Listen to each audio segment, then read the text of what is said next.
She pointed at the dry dirt under my boots and yelled, "You can't dig anything without HOA permission." I stared at her, this woman in a spotless white blouse and fake pearls standing on my land, talking like she owned it. I was holding a rusted shovel, sweat running down my neck, trying to dig a small water well for my family. The summer had been brutal. My kids had been hauling water from town in gallon jugs. But Karen, she showed up the moment I struck dirt, waving a clipboard like it was a sword. "This land falls under the HOA water preservation clause," she barked. "You're in violation." I didn't say much. I just leaned on my shovel and watched her, calm, still, because I knew something she didn't. She took out her phone. "I'm reporting this. Unauthorized digging is a federal offense under our guidelines." "Your guidelines?" I finally spoke. "Lady, I built this ranch with my own hands. There was no HOA when I bought this land." "Well," she snapped, "we formed one last year." "Retroactive rules. You'll be fined and possibly evicted." That's when my daughter ran out of the house barefoot. "Dad, no water again." Her voice cracked. Karen didn't even flinch. She smirked. I clenched my jaw. "So you're banning me from getting water for my family on my own ranch?" Karen smiled like it was a game. "You should have read the fine print." What she didn't know, that well wasn't just for me. It was for the underground pipeline that ran straight to her. Fancy 1,500 cattle, operation just beyond the hill.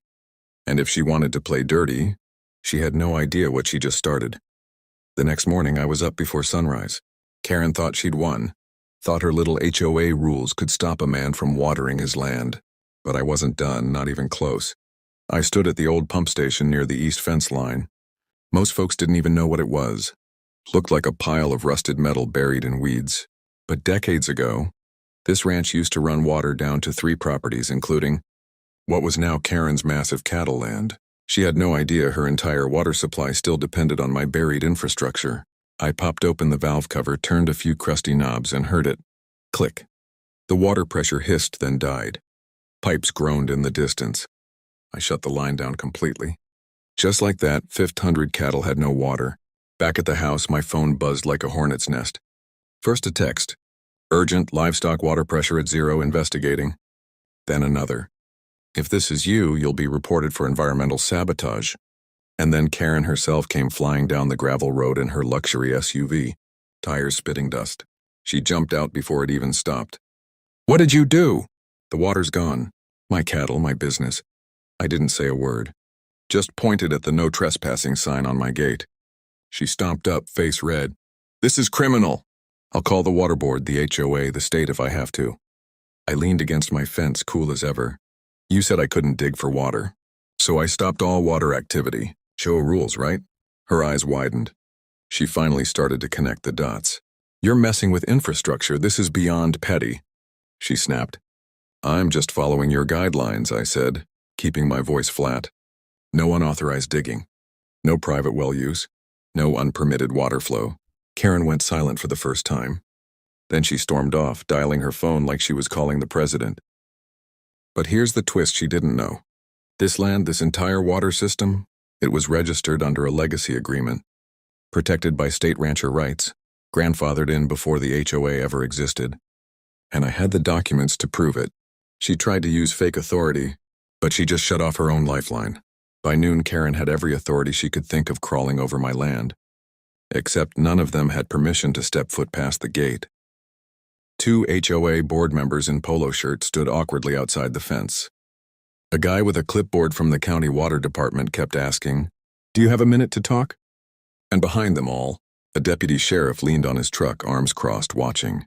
I walked out with a folder tucked under my arm. Karen, pacing like her entire empire was on fire, spotted me and marched straight up. "You're in violation of multiple civil codes," she snapped. "You've disrupted agricultural flow, damaged communal interests, and you're under investigation." I handed her the folder. She hesitated, then ripped it open. Inside were 3 things. 1, a deed showing I owned the pipeline easement. 2, a 1987 document exempting my ranch from municipal water zoning. 3, a notarized letter from the state water board confirming my independent rights. Karen's face drained. "Where did you even get this?" I shrugged. "My grandfather built this system. He kept records, real ones, not HOA printouts. She tried to laugh it off, looking around like someone might back her up. But the county rep took the papers from her and studied them quietly. Karen turned to the sheriff. He's cutting off my cattle's water supply. That's a danger to animals. You have to step in. The sheriff looked at me. Is what she's saying true? I didn't blink. She shut down my well, on my land, said HOA rules banned private water access. So I followed her rules. No well, no water. The sheriff cracked a small smile. Sounds like you're both just enforcing the same policy. Karen exploded. This is insane. This is deliberate sabotage. I'll sue him. I'll take this entire ranch if I have to. The county guy finally looked up. Actually, the HOA may have overstepped. If these documents check out, and I think they do, your authority doesn't extend to legacy infrastructure. You're not just wrong. You may be in violation. She froze. Then right on cue, her phone buzzed, loud, urgent. She fumbled to answer. Karen, you need to get here. We've already lost 12 cattle.